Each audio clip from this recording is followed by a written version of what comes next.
Hello everybody and welcome to this fantastic EP modernization workshop hosted by Red 5, Kris, Coleman and the team. We're very grateful for your help. We are delighted to start the proceedings, I suppose, for the third annual Convergence Forum in DC, which you'll see tomorrow at Fannie Mae. But it's always great to get a group together, especially EP. Many of you will know that my other hat is the Circuit magazine and a few other EP-related hats. So it's always good to look at this before the event tomorrow. I'll leave you in Kris's capable hands, but lovely to see you all here, and looking forward to the day. Inspired by many of you as I read what you're posting online, conversations we've had on the side at other summits, other conferences. And so one of the things I really wanted to bring up today, and I know that some of you have been posting on this and talking about it, is how do we future-proof EP and protective intelligence, and everything that we deal with on a regular basis. There's a lot of change coming. There's a lot of change happening as we speak. And so I wanted to sort of kick off the conversation, first of all, teeing up some of the things I've been reading about, some of the things that I think will affect our industry, and then just challenge you guys to challenge some of the things I'm going to throw out there. But let's talk about how do we protect our interests going forward as an industry. It is one of the oldest industries on the planet. As long as there's been something to protect, there have been people out there protecting it. One of the oldest professions. So I want to tee this up based on some readings I've had lately, one of which was The Coming Wave. If you've read that, by Mustafa Suleyman. And one of the things he puts out there is that there are 4 technologies right now that are going to influence our world, specifically security. Biggest 2 technologies to kick it off are artificial intelligence, and then synthetic biology is the other one that is on its way into our world. And those 2 will have the most dramatic effect on everything, and some of us in this room are using it as we speak to do various things, for better or worse. And then they've said there's 2 follow-on technologies that will sort of, come into this, let's say AI and synthetic biology are moving forward. The other 2 pieces that are going to exponentially impact this wave and make it the perfect wave are quantum physics and robotics. Those are the other 2 things that we're going to see, I think, dramatically affect the security industry as soon as certain thresholds are met, whether it's affecting encryption with the quantum physics and the whole element of that, or if it's robotics, which is what we see with drones and some other things that are out there now today, affecting some campuses and places that we protect. So why these 4? Why do these 4 create that wave? Well, there are 4 elements to that wave that are really critical. These things create a level of asymmetry. Like AI is a game changer on the intelligence side in some ways. Robotics is going to be a game changer to security response, security assessment, security detection.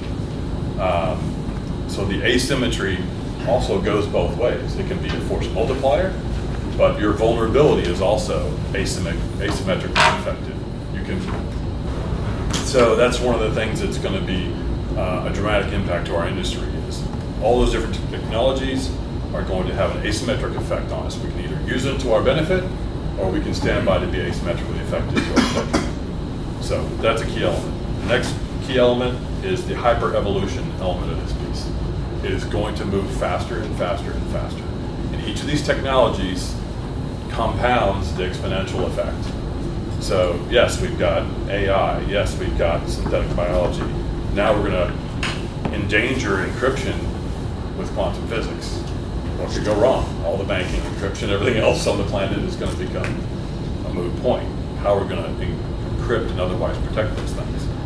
And then robotics, as we're seeing with Boston Dynamics and some of the other companies that are out there, they're actually deploying now some of these Sentry robots that are out there now, patrolling different campuses and doing different things in different corporate offices. So the hyper-evolution, they're going to continue to have an exponential effect on each other. And then the omni-use. Omni-use is like a particular thing can be used for multiple roles. Drones come to mind specifically. So we can use a drone for a variety of things, both offensive and defensive. But it can be used for detection, it can be used for delivery, it can be used for deterrence, it can be used for any element of that or assessment. So if you look down our spectrum of things we're supposed to be doing as security professionals, deter, detect, delay, assess, neutralize, all of those things. Drones fit into almost all those categories. So drones are a omni-use, hyper-evolving, and asymmetric element of our growing and changing world.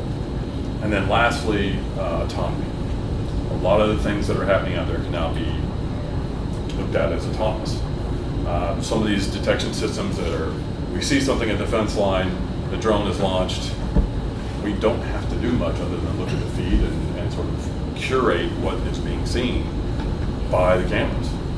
So I think if we look at our industry through that lens, and we take a step back and look at different categories of our industry, EP, advances, residential security, we look at protective intelligence, convoy protection, logistics protection, supply chain.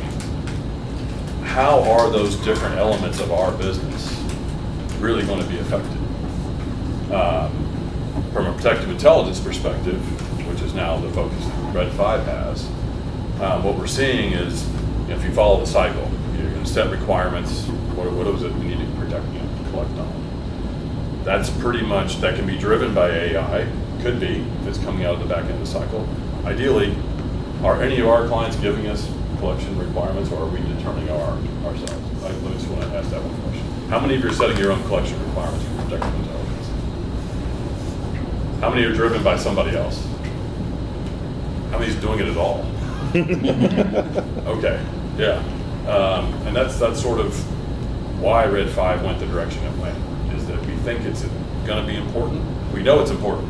It's going to continue to be important, and we believe it's going to be persistent. So we're looking to sit with our clients and set the requirements for collection. Then we're going to need to do collection. A lot of collection can be done by technology means now, like open source intelligence, going through the cyber world, doing scraping, and whatever other techniques you might do on that side. But there's always going to be a human element to collection. There will always be that. Someone's going to go sit someone at a bar and elicit, good intelligence on a target. That's still always going to have a human element in it. Then if you move from collection to process and exploitation, you're going to see more and more that be done by agentic AI systems. And so, can we be involved in that? Should we be involved in that? What role can we play as a human in that processing piece? We still see us as curating that piece of it, that processing, that exploitation. We're still seeing AI that's generating hallucinations, they're coming up with crazy answers. We still have to curate all that and say, no, that's not a valid response. What is a valid response? And then that feeds into analyzing and then production of the actual final analysis. So again, and if Karna was here, Karna McGarry, our VP for Managed Services, who's a CIA trained analyst, she beats this with a very large, loud gavel that humans are going to be in the loop for a very long time. On the analysis side, you still have to have that. It comes with the good and the bad. You're still going to have biases. You're still going to have other elements of that analysis that happens. But even if we go down the path of AI-created analysis, it's going to have to be curated. You're going to have a human element to that. And then dissemination is going to become more automated, more technical, more feed-oriented. But then we have to have a human in that piece to then collect that feedback from the consumer. What did we like about that? Was it valuable? Was it timely? Was it tailored? Was it really contributing to the mission or not? So we see on the protective intelligence side, humans being involved in three of the steps, and as the curator, human in the loop, really moderating and mitigating at each step of the protective intelligence. So throwing that out there from basically where we've been looking at AI, and one of our board members is building an AI company as we speak. So we're having lots of interesting conversations where he's got a very pro-AI perspective, and I'm like, I don't know about that. I like to throw the challenge flag out there. So I would like to just pose the question, specifically for this group, how do you see residential security teams? How do you see executive protection teams from that same kind of analysis. Where are the humans always going to be valuable, and what are the challenges to our roles in EP and RST in the near term? And you're probably like, where the hell is he going with this? Why is he coming up with this question now? I get these questions from our clients. And we're finding ourselves now in a role, Red 5 that is, being advisors to clients because we're in the intelligence role on what should they do with EP. Like, should we hire EP? Should we outsource? Should we insource? And so we advise on that. And as we go through this process, so like you've seen a lot, you've been in this industry a lot, you know who's got a good option as far as an offering. But what I'm doing in that space, I'm learning more than I'm actually able to help, because their perspective of our industry is very different than I would have anticipated. We've ran a couple of RFPs related for EP services for our clients, because we don't do that anymore and we stay out of it. What I'm learning is that they want to go cheaper, they want to go more value-oriented, specific to bang for the buck, and they want to go heavy on technology and less on bodies standing around.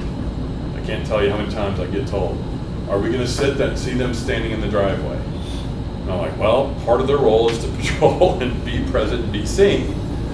But that is the perception, right? We have to manage that perception. So I see that as an interesting development in our industry. Are the consumer tastes changing on us? And do we have to be ready, or should we be presenting ourselves differently? Because one of the things that came up was like, can you train our gardener? Like, wow, you're now looking to now apply our skill set to someone who is not in our industry. And to what point do you say, I can give them some situational awareness, but I can't give them the martial skills. I can't give them the professionalization in that space. But if the customer and consumers see us that way, what do we need to be doing as an industry to change that perspective? Or do we go a different way? Do we embrace it? And do we find others? Christian, what do you think? Well, I actually got one on that, which has been kind of a pet peeve of mine forever.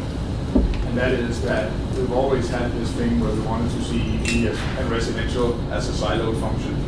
But if we didn't cross-train the babysitters, the nannies, if we didn't cross-train with the estate managers and whoever else, we wouldn't get the info that we needed about what goes wrong, or what goes on with the family, what goes on with the neighbors. I mean, we always had this thing called microintelligence, which was a totally made up term, but it was typically what we couldn't figure out electronically.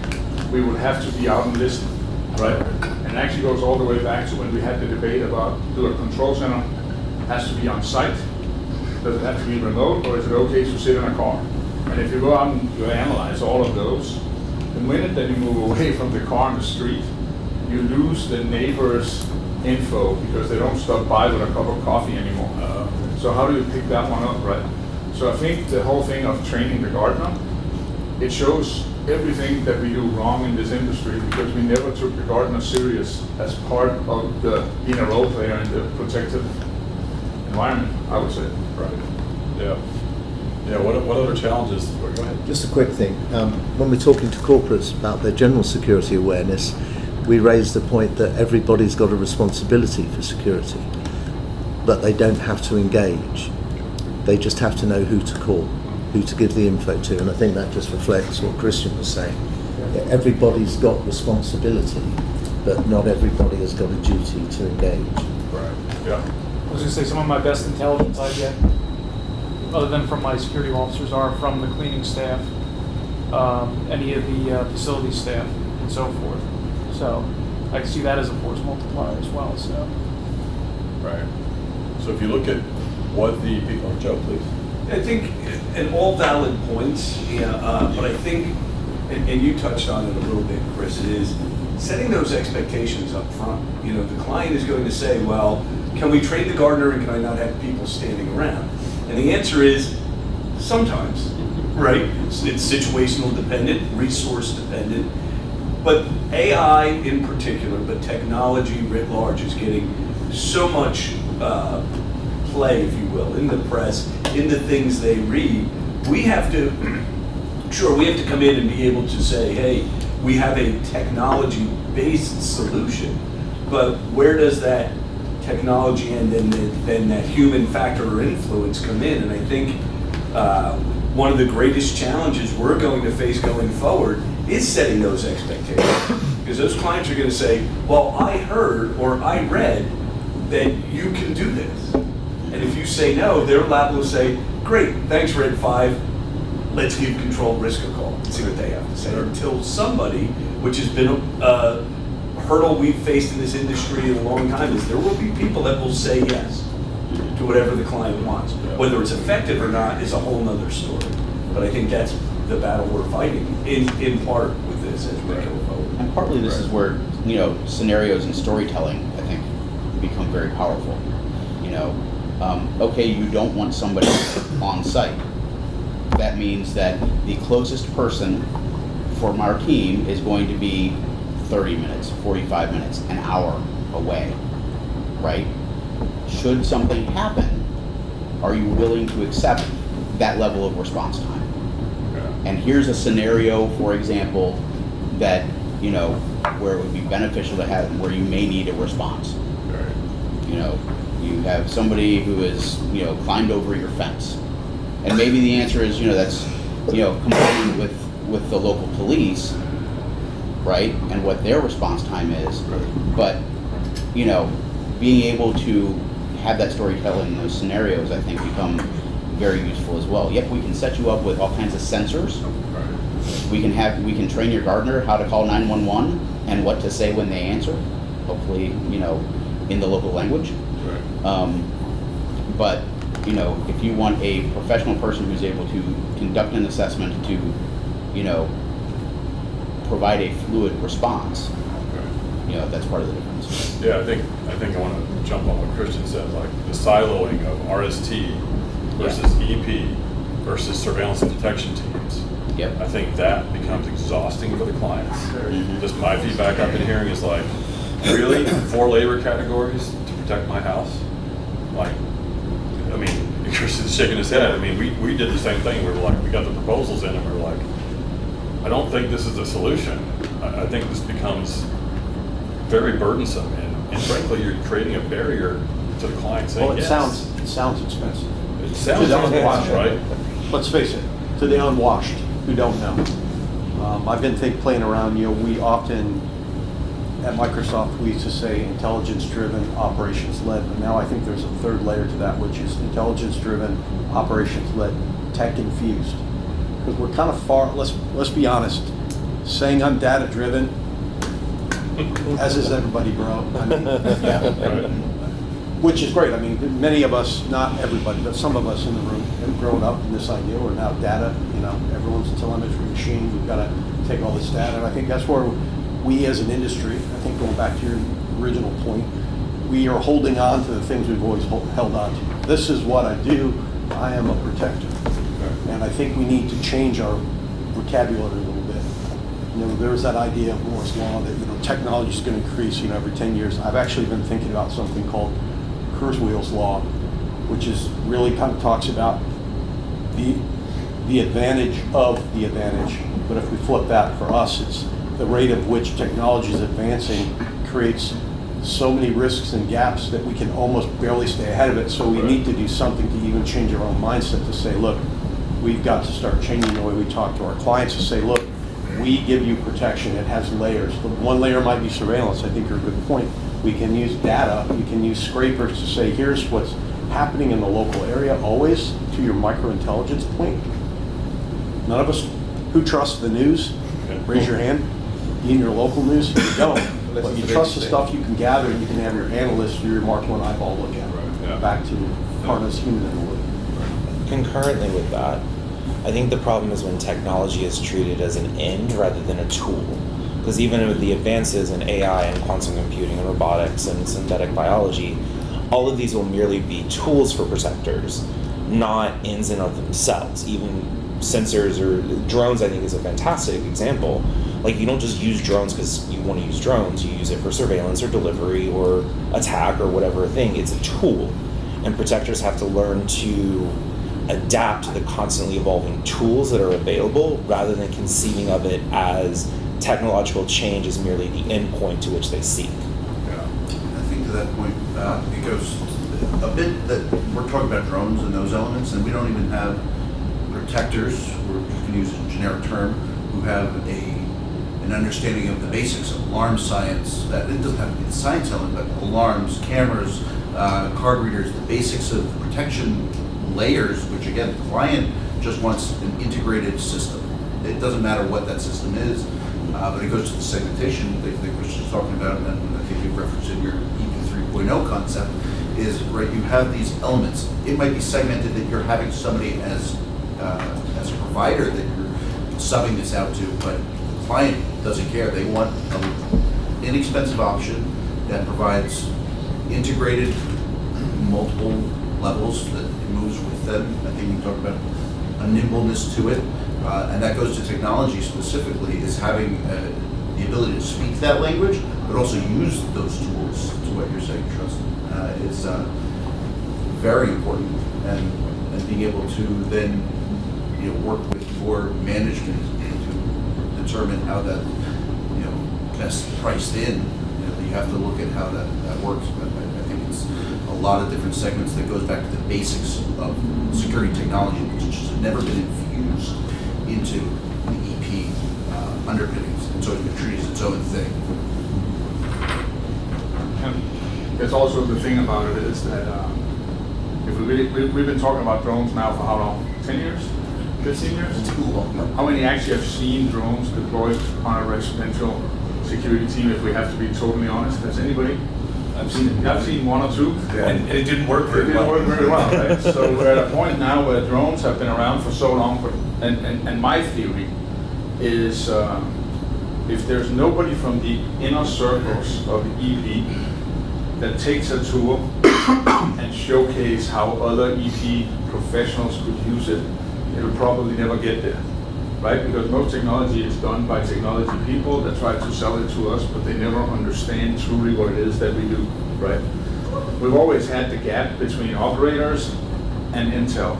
Every operator says Intel is shit, the Intel providers say the operators are too dumb, right? And somewhere in between, we're stuck. And sorry for me speaking out, it's not as bad, but there's always been that whole little thing. The problem that I see, and I feel like over the years I've burned my fingers on a lot of tech things that I wanted to integrate, and I learned so much from it. But the problem is, if we're not curious and we're not able to learn from each other, because everybody turns it into a competition right away, or a he said, she said, which is the dumbest thing in the whole world, right? When we think about it, we have EP buyers out there who spend millions and millions and millions of dollars, but they don't have an R&D person. They don't have a tech kind of like snooping around person to find the best tech.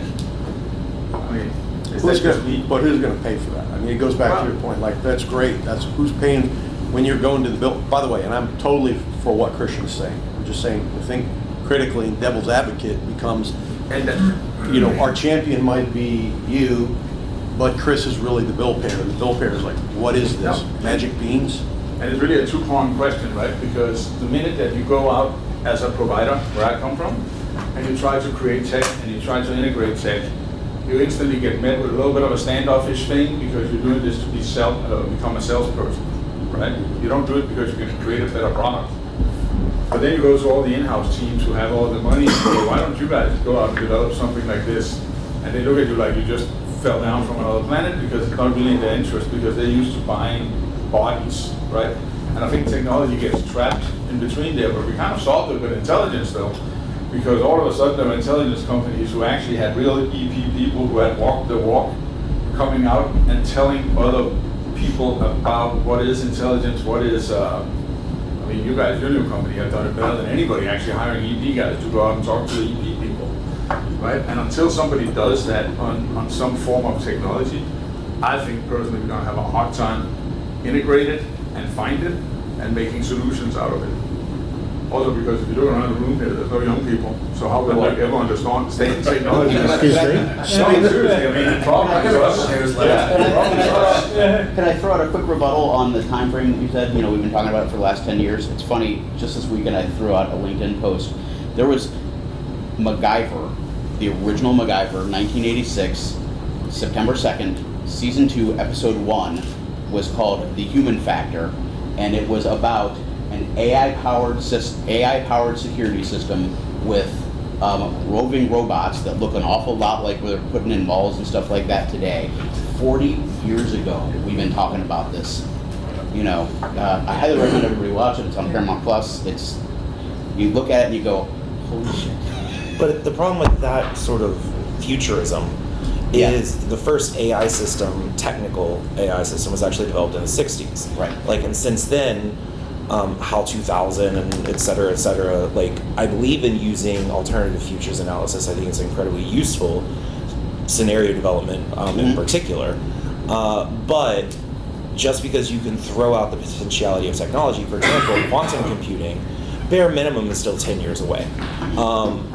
Because they haven't solved the fundamental physics problems to be able to actually do anything in the short term.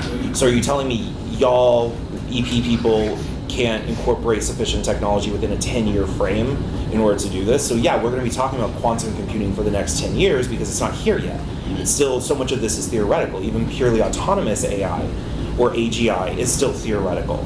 Like, so we're going to be talking about it for a long time, but when you're talking about the concreteness of technology, so that's where I think drones is an excellent example, is when you started with drones technically go back to World War II, but the first real development was 2000, 2001, and this is your MQ-9s, so they're military, and then they eventually moved to quadcopters, and then it's applicable to like your everyday person. And when you can start talking about the application of concrete technology, that's the conversation that matters. Kris mentioned earlier that EP's been around, or protection's been around since forever, right? Same as medicine, same as everything we have, right? And there's this book back in grad school we read, and it's back during disaster management post 9/11 class I took. We made us read this book called "Who Moved My Cheese," and it's about change management. It's about managing change. We get really used to what we get trained on. We become experts in our field, and now we have a domain we want to protect. And we're the experts in that, right? Well, how long are we experts? Well, until the environment around us changes, or the client changes, or the threat changes, or the vulnerability changes, the technology changes. The idea of dual use technology is not new. I mean, we've been doing this on the synthetic side from HHS and BARDA, looking at countermeasures and countermeasure development, rapid countermeasure development versus rapid use of DNA technology and creating diseases that target, but also creating countermeasures that only protect an efficacious population of specific. So China takes over all the pharmaceutical industry, and they own all the ways of all the countermeasures that we make, right? Well, they don't need to create a weapon of mass destruction or a weapon of biological weapon to kill us. They just need to create the antidote and a countermeasure that protects them and their DNA. None of that's new, right? Our ability as professionals, I think, is evident in this room by being here and having this conversation, that change is constant, change is something we have to constantly do, and that professional is not being an expert in our field, it's being willing and wanting and open to observing change and saying, hey, we're not doing it right, we're pivoting now. I need this person over here to help me understand better what this threat is. How do we manage this? And how do we manage our clients? How do we manage ourselves? But we become the threat by not being willing and able to change. So this book, it's a very elementary book, Who Moved My Cheese, talks about that. If your client says, I'm moving the goalpost over here, right, wrong, or indifferent, either we conform or we lose that client, right? But the threats, they do it to us every day. So it's the protection industry is not new, and neither has changed, yet we all get confused sometimes with, oh, this environment is becoming too much to handle and technology's changing too much. That is to be expected. The artificial intelligence, the human intelligence, and the protective intelligence. How do you manage those three together? They're constantly changing, right? If you look at, yeah, go ahead. One thing on change is also recognizing all of us in the room have limitations of our own knowledge. You know, up until about a year ago, I couldn't tell you the difference between machine learning and artificial intelligence. You know, what technologies are actually out there, what is growing in the future, how can we leverage them, and how's the bad guy going to leverage them? There's nobody in this room right now that can answer that question. So learning what technologies are emerging and how we're actually going to use them. And speaking to your point at the very beginning of what is important to protect, you know, what has that changed from 2,000 years ago to now? Are we still protecting people, property, information, reputation, or is there something else? Is there another facet or domain that we've got to be ready to protect as protectors or risk managers? So I think that you're going on to your point of change. We have to be open and we have to be really honest with ourselves of where we currently sit on a knowledge base of the technologies and how we're going to implement them. And even if we can, if we're the right people to it.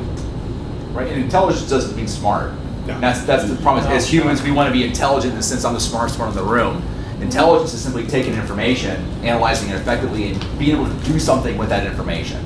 That's I mean, the intelligence community does this for a living. They know this better than most people, but researchers do the same thing and investigators do the same thing, right? When you take away your objectivity, right? What's the difference between a research scientist, a criminal investigator, a private investigator, and an intelligence analyst?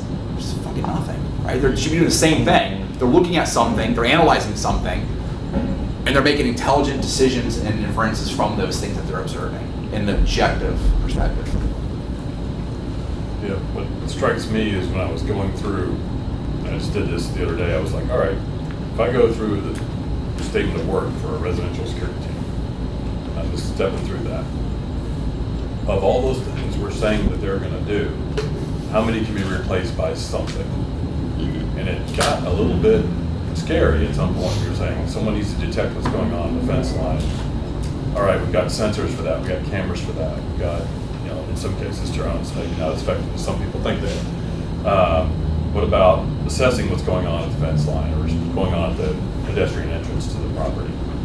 Cameras, there's abilities to do that. Responding, now it's getting a little harder, right? Because you might need to go force on force and meet force with the proper level of force. That might mean staffing, human beings responding to human beings. But it could also be still, in some way, moving towards robotics down the road. Medical to me was the one that really stood out. It was like, cannot replace that. So you're good shit. and many of us that have the training are as well. But I think that's, now you're getting hands-on expertise dealing with human beings, not terribly different than defensive tactics or some kind of martial skill as well. But I found it interesting going through that space. So then if you silo them off between RST, EP, and surveillance detection, can you get a better bang for the buck in an agent? Is it possible, considering your challenge, the RST is taking the work?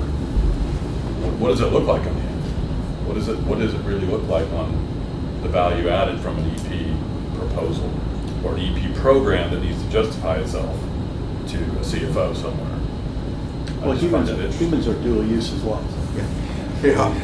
Multi-use. Right. So- Intentionally and unintentionally. Not to mention. No offense to a doctor, but I don't need a doctor when I'm a medical work unless I have a heart condition, then I need a special kind of person. Yeah. But we can also dual use people to say, hey, I'm going to run a drone on the fence line.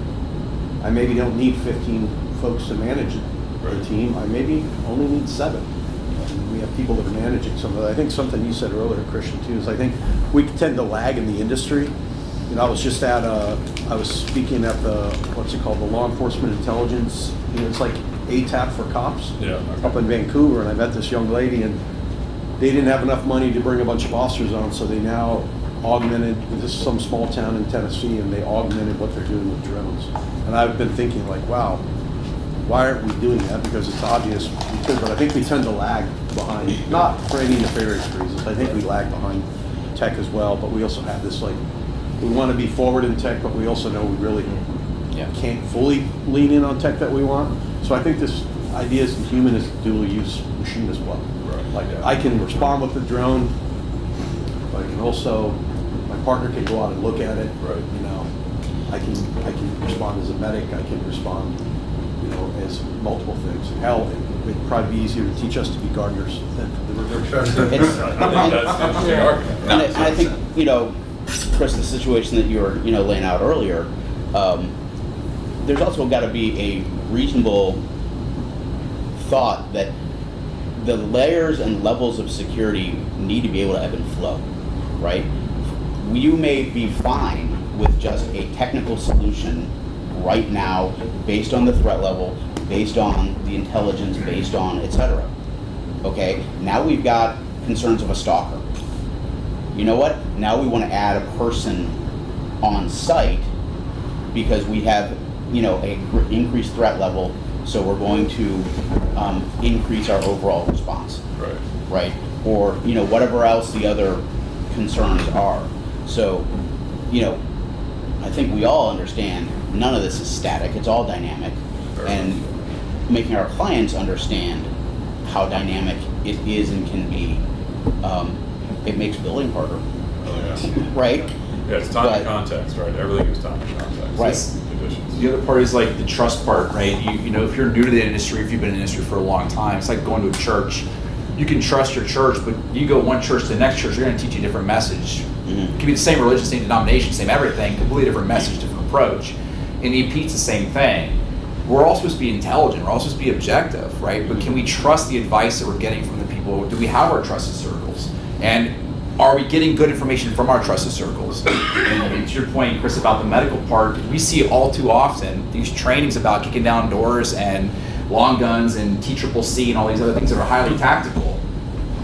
That's not what happens to our protectees. Our protectees have allergic reactions. They've got diabetic emergencies. They have babies. They have some trips and falls, right? They have dehydration, diarrhea. Unless you're on a WIPS contract and you're going overseas, or you are truly having a high threat, client, then yeah, you do need that TCCC training. But that cool shiny object is not what's best for us. How do we become good discerners on the right type of training, the right type of application, whether it be medical or drone use or protective intelligence? How do we protect ourselves by consuming the proper solution? Yeah. Or how do we even appraise ourselves? I guarantee you, a lot of folks in this room may not know the difference between an EMR, an EMT, a paramedic, first aid, CPR teacher. I mean, it's confusing for folks. And every time you go to a different state, it changes. Same thing with EP. I wouldn't be able to tell you anything about TCSM. I'm gonna say, well, maybe I'll go to Brandon over here. I'll ask Brandon about TCSM, but I might get a different response if I go to Carl. Does it mean that one's wrong and one's right? They might practice different. I don't know. Yeah. Where do you? I know there's a movement with Beth to try to consolidate and to standardize and do other things, but in this industry, to Kris's point, people are trying to compete for one another. Are you getting good information because of its competition drive, or are they actually giving you good information because it's the right solution that you need? Yeah. That's tough, no matter what resource you're consuming. Yeah. And that's HI, that's human intelligence. There's nothing about artificial intelligence at all with that. But I think you take it a step further. You may be getting good information, but do you have the ability to analyze it within your team or construct? Who is your technologist who can go, that's BS, or yeah, that has some application? And then of course, who do we have on the team? You can't take just the ordinary EP practitioner and say, now you're going to operate the drone as well. Is this somebody who is at least has some predilection towards technology, who's going to put up with all of the pains and trials and tribulations that go with this integration process? And again, is the client prepared for that, right? What is the right answer? Two people may give you a very valid answer, but your application may indicate one or the other. If we don't have that knowledge base, we're lost in the woods. I think we're just as likely, I think, to go down the wrong path as we are the right path. Yep. What you're talking about, I think, takes a step back, where it's like the training of EP agents or analysts requires the incorporation of understanding technology now, because an analogy would be the calculator. The calculator fundamentally changed how we teach math in school, because basic arithmetic and low-level algebra, you did through most of it. Calculators is invented. Now we're all taking Euclidean geometry and statistics and calculus in high school. And so, because the calculator allowed us to do that, you had to shift how you actually did mathematics within your own training and education. And that's just an analogy for the incorporation of whatever your version of the calculator is for executive protection. But It goes, it's the R&D question, right? This is, I think, it's R&D light, right? If we're not doing R&D, how do we discriminate and differentiate between our technology options? And I speak from experience. We've gone down this path with 3 clients on a AI-based surveillance detection system, and all we have, and I've warned the 2 succeeding clients. The first client we worked with, we came up with some really negative perceptions and information. The second client, no, they said they've improved the system. Okay, well, we find the same things and then more because the client is willing to invest more of our time. And the third client, the same thing. And yet they're all saying, but it's AI and it's technology and it's the wave of the future. Well, the future's not here yet.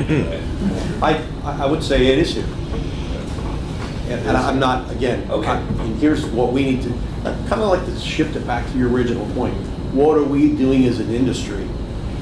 Well, what we're doing is we're talking about what we feel, but we're not collectively going out to the bill payers and saying, this is where the industry is going. We need to spend money on AI because you've demanded it, and we need it to work. So between your demand, your hallucination, as Tony Robbins might say, in reality is this.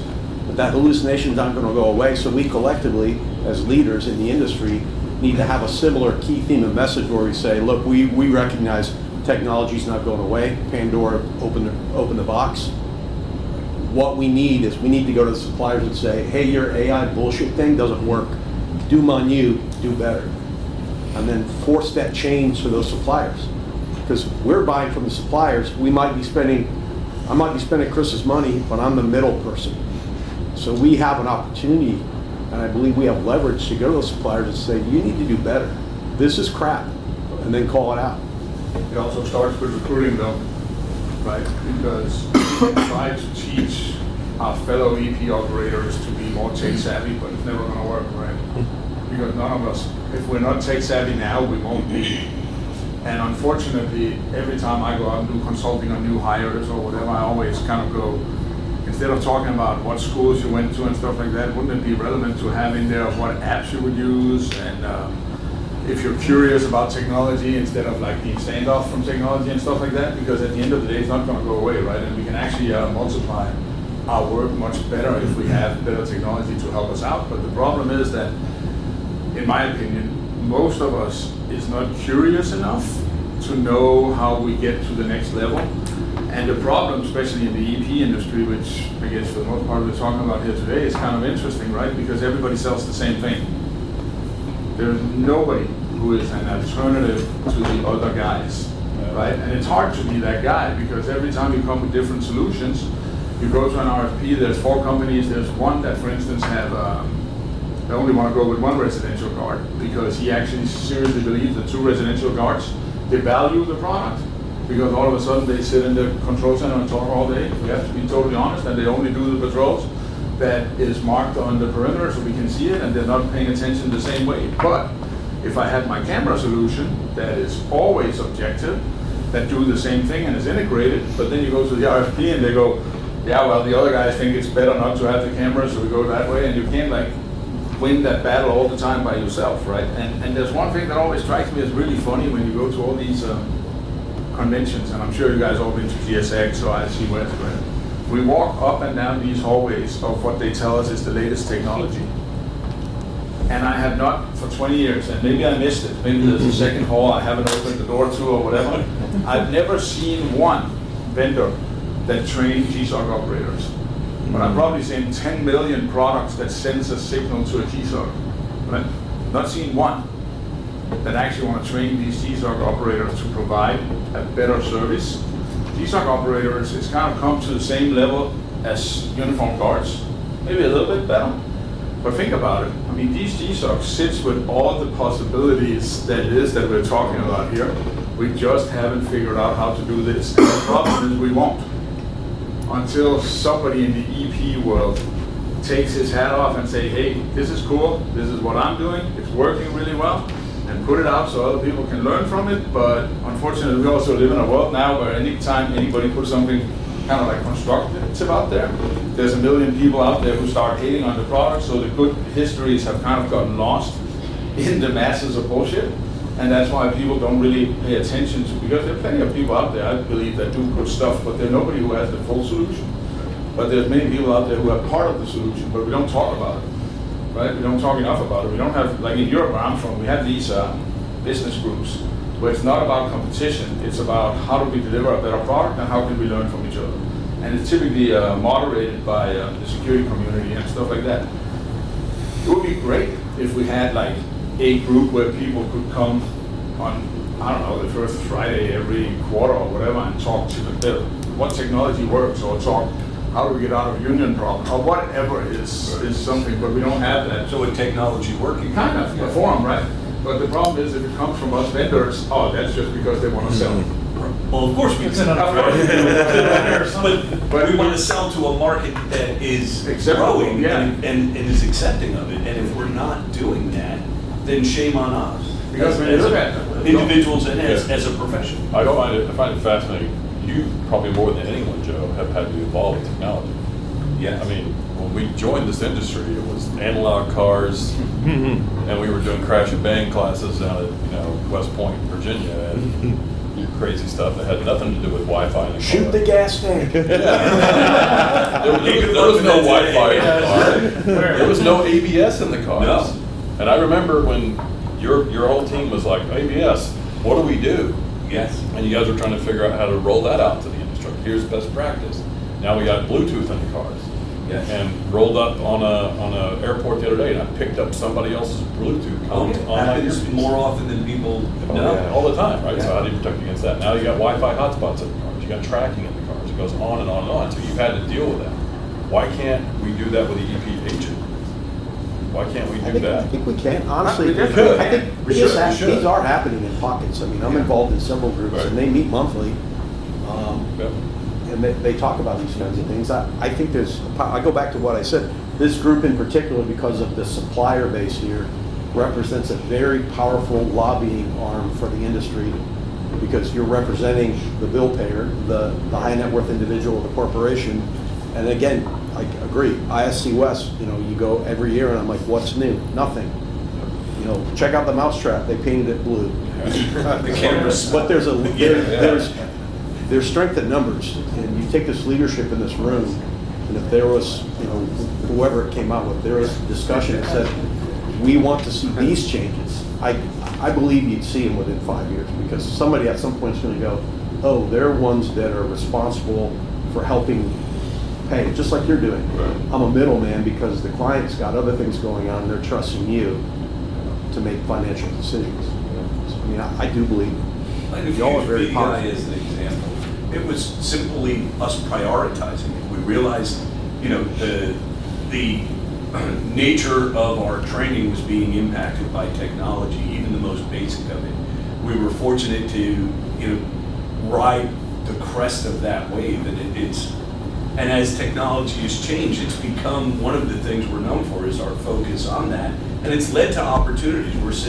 I'm sitting now on an interagency working group looking at offensive and defensive measures and countermeasures for this technology.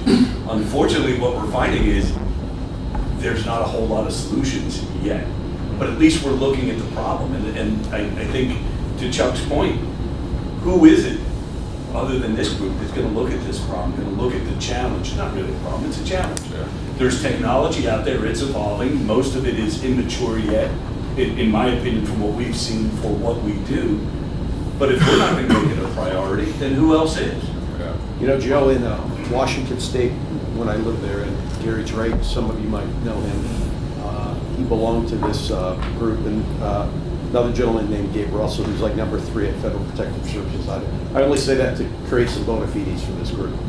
It was a group of law enforcement and folks in our industry, and every time something bad would happen to a law enforcement agent or something they saw in the world, this group, I think ultimately they called it a wrestling, which sounds kind of goofy, but they would get together somewhere and they'd say, we're going to recreate what just happened to that police officer or that protector. We're going to recreate it, and over the course of 3 days, we're going to figure out how to protect, the blue line from this. It was very much law enforcement driven, but we would get invites, at Microsoft to go and participate. And we have the ability here.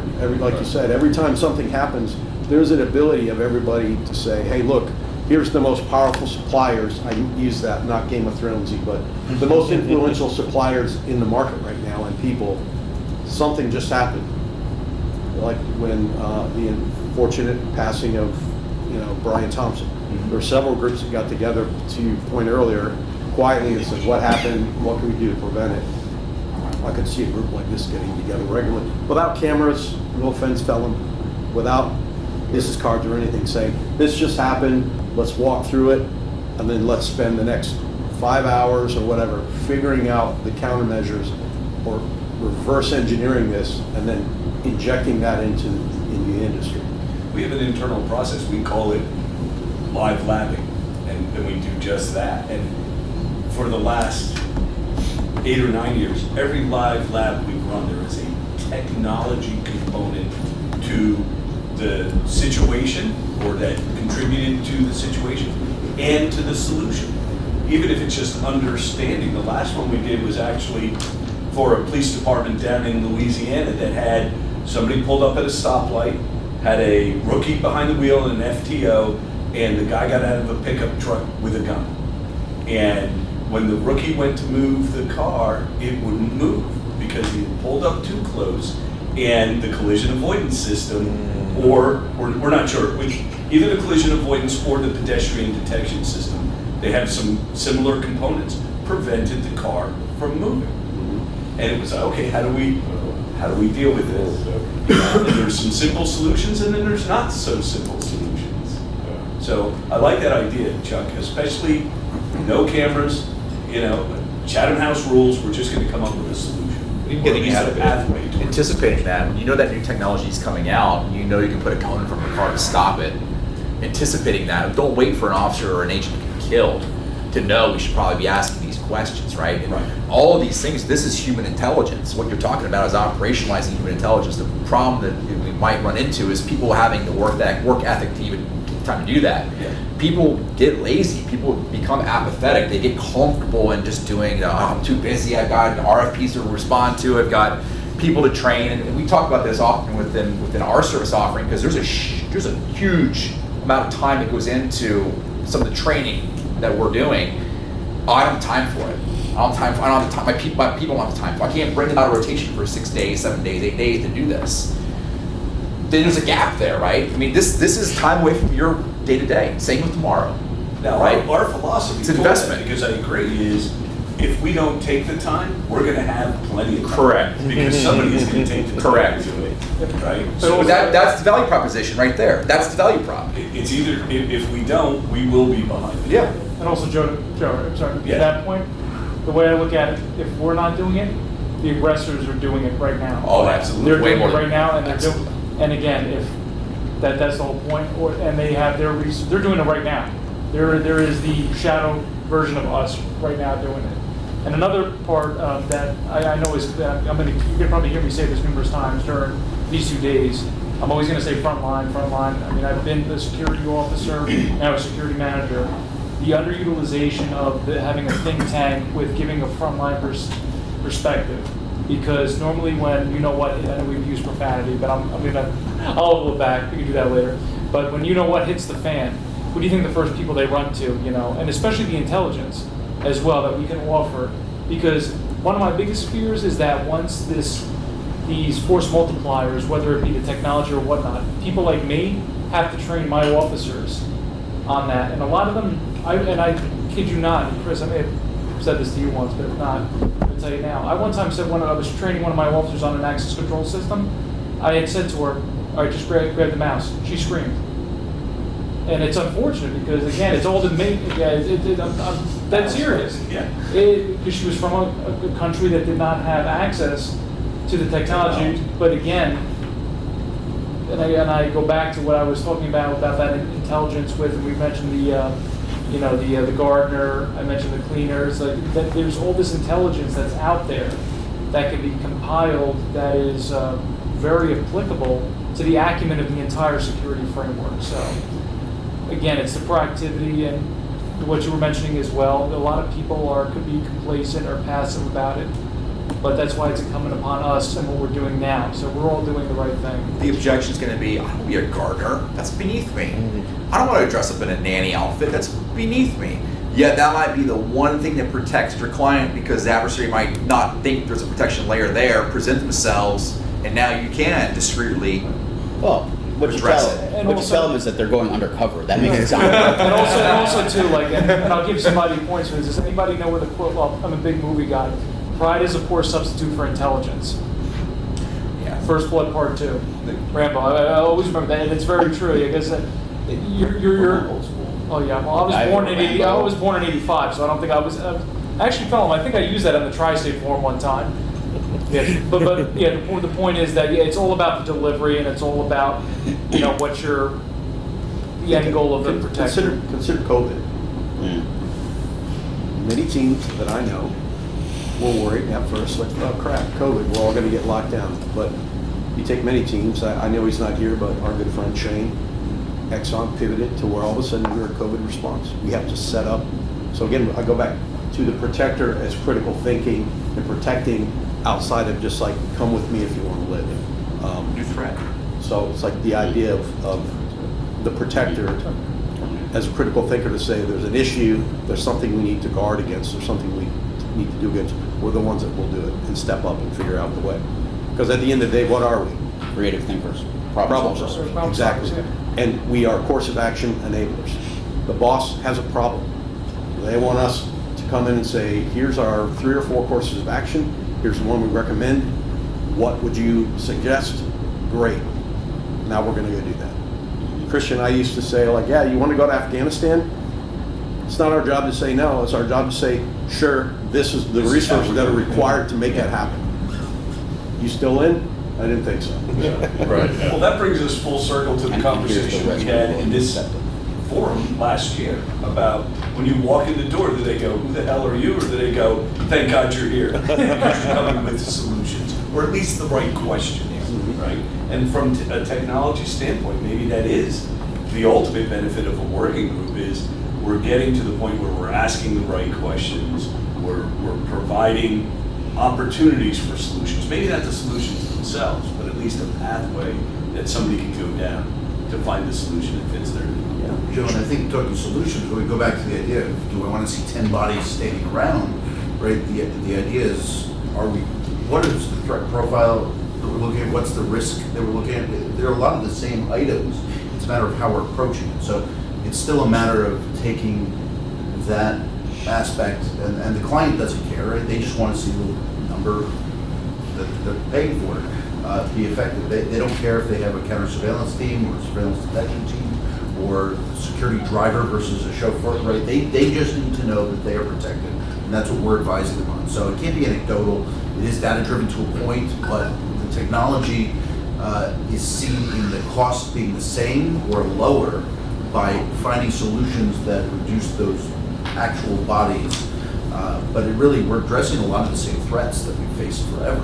It's just a matter of now approaching it with some new mechanisms.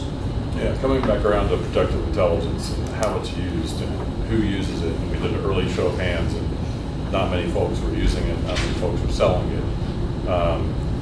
It's in some ways been the democratization, right? Oh, I'll Google it, and we're calling that intelligence, right? And we all know that's information, true or not. It's information, and it needs to be analyzed and then figured out if it's got applicability, if it's timely, if it's tailored. So I guess I would bring this conversation back full circle to address the protective intelligence angle of this.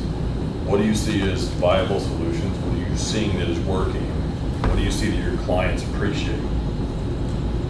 So I'll talk to it as an end user. They just had a vendor come to me who I already have a contract with, and was trying to explain the value of their product because I'm just not seeing it. It was brought in by our Intel team specifically, and I have a large security operations center. We're ingesting a lot of hyper-local data in New York. Right? We have a lot of threats on the World Trade Center campus, but also all of our other facilities that the Port Authority owns, the airports, the tunnels, the bridges, you name it, it's something we are looking at. But all we get is white noise. And the first thing was articulating that the need for human data analysts was important. Now, as an end user, I'm not the decider in that, and so that has to be something internally articulated, which to a degree needed to be brought by the vendor initially to make the sale and not say, here's X cost, it's actually X plus Y that you're investing, and then here's your return on that investment that you're making because you're getting not just white noise. We're setting it up for you, with you, not for you, but with your inputs. We are going to then have some level of data analysis that doesn't just flood you with information. So it does leave people involved, but the cost is certainly many multiples of what it was presented as. So to not shy away from it and articulate what the benefits are is supremely important, because just trying to get in the door doesn't work. That gets somebody in the door and then nobody is ever going to get in the door again, as opposed to get in the door and eventually maybe it's a larger contract, and so, you know, I'm on a government side, quasi-governmental, so it gets bid out, but a private company, even if they're doing the same thing, right? They're going out for bid, they're looking below cost, but what is that return on investment? So a lot of the products may deliver similar things, there's some nuance that changes them, but ultimately I think you have to look at what the X cost plus Y investment and then what that return is. Otherwise it's not, the value orientation just isn't there, and that's unfortunate. What else? I think in this area, technology has a greater impact with intelligence than it does on EP agents. Because I know most of y'all are EP, I'm an analyst, so like I'm constantly adapting with new tools and having to, because the sheer volume of information is truly astronomical. And the ability to siphon it well with human input is like basically the new skill set. Is you no longer just like gathering information, you have to learn how to query. Like that's a fundamental skill now in intelligence, is querying both data sets, quantitative data sets, and learning how to query LLMs and use the appropriate language and do that kind of stuff, and adapting with technology. And each of these tools will, I think, enhance protective intelligence in massive ways if utilized appropriately. To actually give, this is the end user part, because you still have to have the human element. I love your intelligence requirement kind of question. Have your analysts sat down and had a coffee or energy drink, that's what I prefer, with the agent and say, what information do you need? And then the analyst goes back and writes the appropriate questions, and then you have the better tools by which to sift the information and gather the specific thing the agent needs, because you actually did this weird thing where you talked to them and asked them the information they needed first. We had the big program. We invited Carl over. We had the Red 5 Security Operations Center. Carl, come over and tell the analysts what you need to learn about every day. And that was invaluable.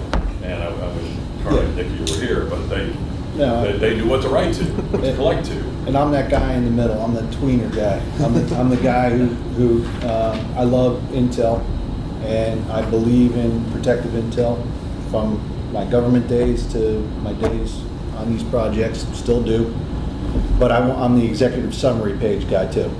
I want the cover page, and when it comes to the Intel, whether it be with whether it's a client that I currently have an active relationship with, or I'm going out and meeting with someone else, it starts with you have to bring with the Intel the ability to be honest as a consultant, and sit there and say, listen, you're going to the Met Gala tomorrow, okay? You're going to be recognized. The intel is that there's going to be demonstrations. You should have an EP team that meets that objective. If you are going to a ball game and no one knows you, and okay, here's the intel on the location, on the site, on everything else. Maybe you get a driver and someone to accompany you in case there's an event that happens to bring you out. Okay, a lot of times, and I've seen it over the last 15, 20 years I've been in the private sector. Of course the main game is, let's put resources to it before we look at the intel. We kind of put the cart before the horse, and then we turn around and we try to sell it that way. For the long-term projects, again, it's all intel based, and then being honest with the client to be able to sit there and say, you don't need that. I think I do. You don't. Based on the intel, based on the physical threats, based on your location, based on all these things, you're asking me for my opinion, and this is what I think. And that honesty goes a long way, and that's what we kind of fall back on. Reach it. I wonder if there's a tipping point, and obviously we're not there yet, but I wonder if there's a tipping point where the analyst function and the protector function might be filled by one role. As AI gets better, LLMs get better, queries reduce down to where that protector, when they're cross-trained on how to analyze that intelligence and pull it up. I wonder if there's some kind of tipping point over the next 5-10 years where you have clients coming to us and saying, well, I don't want to fill 2 roles. I don't want to have 2 individuals, 2 FTEs that I have to pay. I only want one, and that person is able to do all those functions. Well, that's certainly happening in small teams Yeah. already. Small teams are doing it. Yeah. By the way, I believe in analysts, and I believe in protectors. But I do think there are places where, out of necessity, I mean, I worked plenty of one-person gigs myself, and I was figuring out where am I going, what am I doing, where's threat-informed, intelligence-driven, operations-led. So I don't know if I don't know if I think in the corporate world, because I think a lot of times protective intel also gets amalgamated with threat management. Yeah. You find that more and more. I think protective intel sometimes is as much a threat detective as they are intelligence analysts. So I think in the corporate world, I'm still seeing like the protective intel folks have a strong dotted line to the investigators. Or facilities. Yeah, we could argue whether we believe that's appropriate or not. And you dilute the profession too. I mean, if you think about, I'll give a very example here in public safety. We have fire medics in Northern Virginia. People who want to be firefighters, who want to be paramedics. You can't do both at the same time, right? There are people that do not like one role over the other. And they are completely 2 different professions. Paramedicine and fire services completely, we put them together. Same with police medics, right? They're completely 2 different ones. Now we mix protection and medicine with what we do. I cannot be a medic while being a protector at the exact same time. I'm either one or the other, right? If I have to draw my firearm, I'm not starting an IV. Bottom line, right? If I'm starting an IV, I'm not drawing my firearm. And so the time I spend keeping my quals up as a paramedic is time not spent being a protector. Now you add it to the behavioral analyst. That's the person who's doing SD or protective intelligence and who's actually in the field, not behind a computer. That's a talent and trait that if I'm not practicing that, I'm not practicing medicine. So there is a point where you're an analyst, you're a behavioral analysis, you're a protective security person, you're a protective medicine person.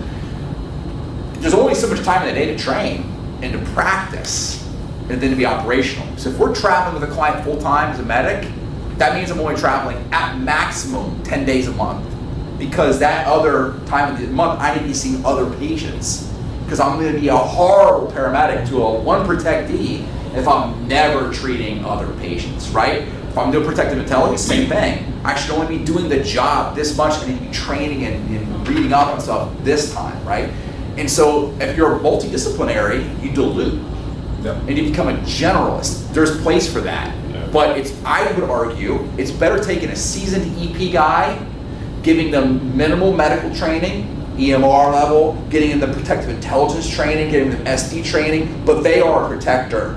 And then there's the behavioral analyst who gets the EP training, who gets the medical training, but they are the protective intel person and so forth. So you get general, then you can work together, but you all truly have different specialties, right? That's a beautiful marriage. It really is. We've done it, and it is, when it's working, it works beautifully. We took an analyst, that's a very senior analyst, we trained her on EP, and she's an analyst full-time, and you know, the active intel that you get, that gets slept on a lot, but if you have a high-level client who's attending something, we've pulled nuggets at the event, while the event's going on. And They're we've minimum viable actually products. pivoted. Yep. But it's also Yeah. They're minimum viable products for all the things in order to work in that field, but they're not the door kicker, right? They're not the Honestly, doctor. the guy in this room that could represent that best is sitting right there, about ready to check his phone. Because when he worked for me at Microsoft, he did events, he did EP, they were responsible for on-site threat assessment and all these things. I actually think events is never talked about, often kind of poo-pooed, looked the other way, but probably a very critical, maybe a center of gravity within the protective industry, because one day you're managing Kris, one day you're managing the event.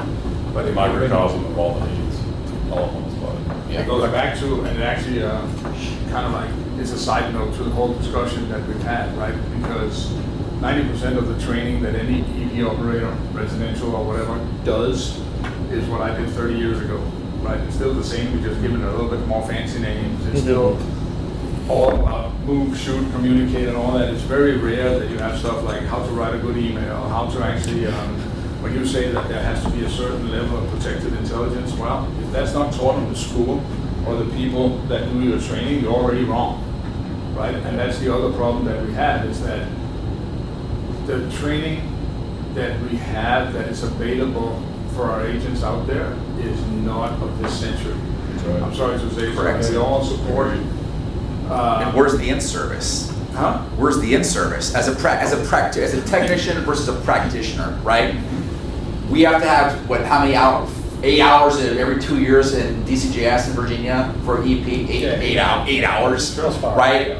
But on the medical side, we have to have a lot more than that. We have to be practicing so when you get that initial training, initial academy, that's it. Academy's 10 years ago versus being a practitioner of.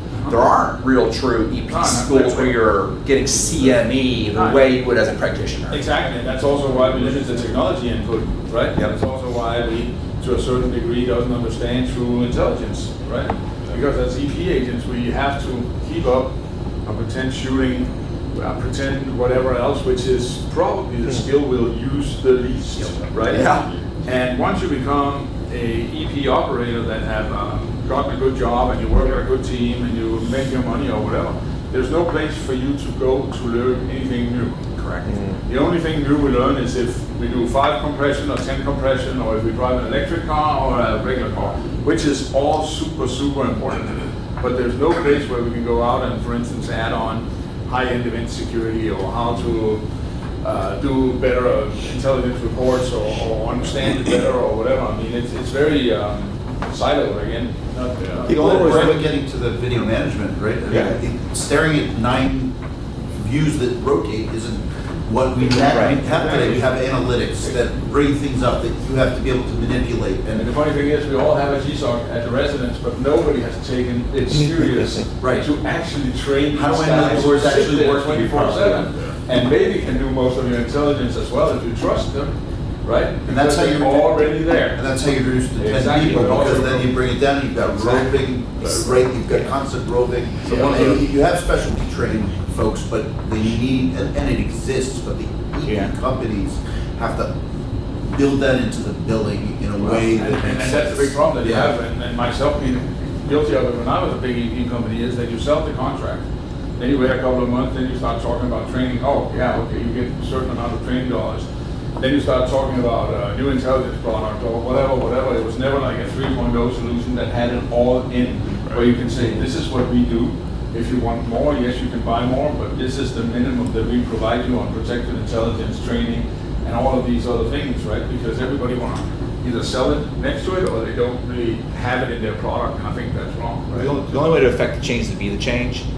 And, Well, that's why I pay out the nose for my so- SOC folks, which is great. Yeah. And it's putting the training up front, right? It's partially the contractors being upfront about that need, but articulating what the value add is. This And you is can actually, tremendously, go ahead. but you can actually measure it, right? Because if you guys go backwards and look, what is it, 5 years ago or whatever, we had all these cases where people hadn't been paid for meal breaks. You guys remember that? All right, so what did we do? We ended up putting 2 people on every detail, and it was fucking great because all of a sudden we could invoice for 2 guys, but all they really did was fill 2 hours where this guy had to have his meal breaks. Then we figured out if we pay everybody 2 hours more, we probably won't get in trouble with the meal break. But if you back it up and say 2 hours, let's say we bill from $125 an hour to $250 an hour for a residential agent, depending where you are on the spectrum, that's $200 to $500 a day. If you take that times 365 days, you can build a pretty in-depth remote guarding system where you have somebody for less money that can sit and watch 24/7, 365 for less money than you pay the 2 hours that you give them for meal breaks. And still That is a deploy great- folks that that are is a great still segue. deployed. It is. Still deployed. So I'm getting the nod from failing, but I'm gonna And here's the bring this problem, up. Chris. Yeah. I would love to talk about all this shit out in open forums, Yeah. but the problem is, every time somebody does it, there are certain people that has killed all the good stuff we had online because nobody wants to tell good stories anymore. Yeah. Because So- it just dies in negativity. So that Yeah. brings us Yeah. around, right, to the obsolescence of some of the services that we're talking about. We don't want to go there, but our clients are getting smarter about what they're buying. And they're looking at that and going, I can build a system that does what your guy does for $50K. And you're charging me what, a year? So that was kind of where I wanted to go with the conversation that you guys have taken in tremendous directions. So I will tell you, one of the details that I'm familiar with today is really, really good, and they have cross-training across construction, elevator safety, maritime, aviation, accident, processing, hazmat. None of those involve a firearm. None of those really involve a car. And they've gone this direction, and I think it's brilliant, and I hope our industry does that writ large. It's hard to do. There are people in this room who want to make it happen. So my last thing I'll just leave you with before we transition to the tour upstairs is, how are you going to future-proof what you do? Like, look at what you're doing, what you're offering your clients, and what you're doing for the C-suite. How are you going to future-proof it? Because the future is going to be here way faster than we think. And our clients are getting there faster than we are by asking hard questions about why what we do is so expensive. With that, Phelan, over to you. Well, thank you very much, and thank you very much, Kris, for facilitating this great discussion. We're going to do a tour upstairs with Red 5, and then we'll come back down for our next session on travel risk management in the United States. I'm going to put the cameras off for that one. So right, so a little bit more, Chatham House. So yeah, let's just transition to the tour, and we'll be back down here. Time for a very quick tour. Training. Yes.